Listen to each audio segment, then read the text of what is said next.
Assalamualaikum warahmatullahi wabarakatuh. Perkenalkan, nama saya Muhammad Syahrir, NIM 23030150104. Kelas PJKRD dari mahasiswa Universitas Negeri Makassar.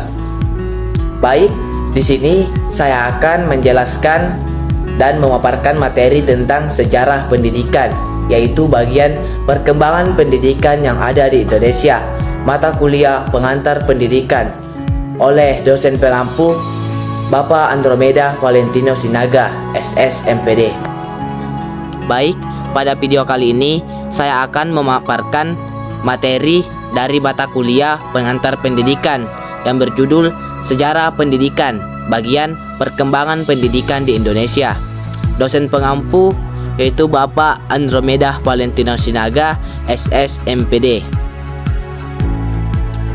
Perkembangan pendidikan di Indonesia, sebuah presentasi mengenai sejarah, sistem tantangan, dan masa depan pendidikan di Indonesia. Pada video kali ini, saya akan membahas materi tentang sejarah pendidikan mengenai perkembangan pendidikan di Indonesia. Bagian pertama yaitu sejarah pendidikan, tantangan dan masa depan pendidikan, sistem pendidikan, dan studi kasus. Poin pertama yaitu sejarah pendidikan.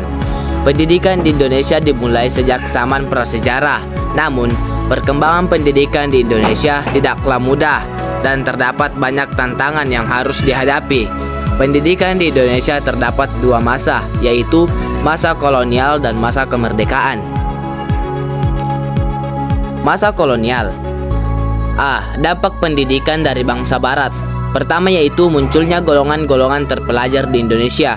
Kedua, bangsa Indonesia bisa membaca dan menulis sehingga dapat menjadi tenaga kerja di perusahaan Belanda.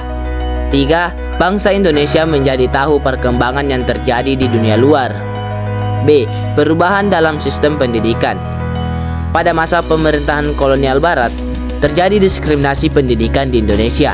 Sekolah dibedakan menjadi dua golongan, yakni sekolah untuk bangsa Eropa dan sekolah untuk penduduk pribumi. Hal ini mendorong lahirnya berbagai gerakan pendidikan di Indonesia. Taman Siswa yang berdiri di Yogyakarta merupakan salah satu pelopor gerakan pendidikan modern di Indonesia. Masa kemerdekaan. Perkembangan pendidikan di Indonesia setelah kemerdekaan.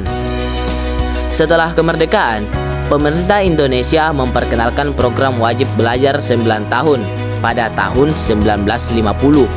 Lalu, pada tahun 1960-an, pemerintah memperkenalkan program pendidikan dasar 9 tahun, dan pada tahun 1990-an, pemerintah memperkenalkan program pendidikan nasional yang bertujuan untuk meningkatkan kualitas pendidikan di Indonesia. Saat ini, pemerintah masih terus berupaya untuk meningkatkan kualitas pendidikan di Indonesia melalui berbagai program dan kebijakan. B. Peran pendidikan dalam perkembangan pendidikan. Pendidikan memainkan peran yang sangat penting dalam pembangunan suatu negara. Dengan meningkatkan kualitas pendidikan, sumber daya manusia dapat meningkatkan produktivitas dan daya saing, serta menciptakan lapangan kerja yang lebih baik. Selain itu, pendidikan juga dapat membantu mengurangi kemiskinan, ketimpangan sosial, dan ketidakadilan di masyarakat. Oleh karena itu, pendidikan harus menjadi prioritas dalam pembangunan suatu negara.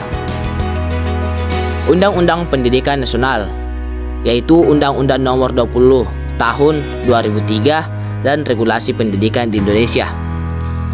Undang-Undang Nomor 20 Tahun 2003. Undang-Undang Nomor 20 Tahun 2003 tentang Sistem Pendidikan Nasional adalah undang-undang yang mengatur tentang pendidikan di Indonesia. Undang-undang ini mencakup berbagai aspek pendidikan seperti kurikulum, tenaga pendidikan, sarana dan prasarana, evaluasi, dan pengembangan pendidikan.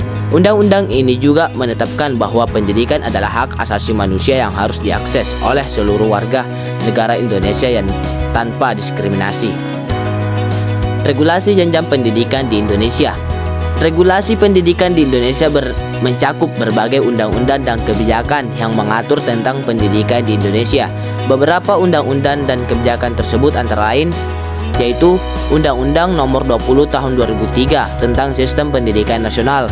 Kedua, Peraturan Pemerintah Nomor 19 Tahun 2005 tentang Standar Nasional Pendidikan. Ketiga, Peraturan Menteri Pendidikan dan Kebudayaan Nomor 22 Tahun 2016 tentang Standar Proses Pendidikan Dasar dan Menengah. Keempat, Peraturan Menteri Pendidikan dan Kebudayaan Nomor 25 Tahun 2016 tentang Standar Penilaian Pendidikan, dan masih banyak lainnya. Jenjang pendidikan. Pertama, sistem pendidikan terdiri dari SD, SMP, dan SMA. Kedua, perkembangan jenjang pendidikan di Indonesia. Tantangan pendidikan. Masalah dalam pendidikan di Indonesia antara lain adalah aksesibilitas, kualitas, dan kesenjangan sosial. Upaya untuk mengatasi tantangan tersebut termasuk program untuk meningkatkan aksesibilitas pendidikan, memperbaiki kualitas pendidikan, dan mengurangi kesenjangan sosial. Pemerintah Indonesia telah meluncurkan berbagai program dan kebijakan untuk meningkatkan kualitas pendidikan di Indonesia, seperti program sertifikasi guru, program pengadaan buku teks, dan program peningkatan kualitas sarana dan prasarana pendidikan. Selain itu, pemerintah juga telah memperkenalkan program untuk meningkatkan aksesibilitas pendidikan, seperti program beasiswa dan program sekolah gratis. Masa depan pendidikan. Potensi dan harapan masa depan pendidikan di Indonesia adalah tercapainya aksesibilitas pendidikan yang lebih baik, peningkatan kualitas pendidikan, dan pengurangan kesenjangan sosial. Teknologi dapat dimanfaatkan untuk meningkatkan kualitas pendidikan di Indonesia, seperti pembelajaran online dan e-learning. Dengan adanya teknologi, pendidikan dapat diakses oleh banyak orang, lebih fleksibel dan lebih efektif.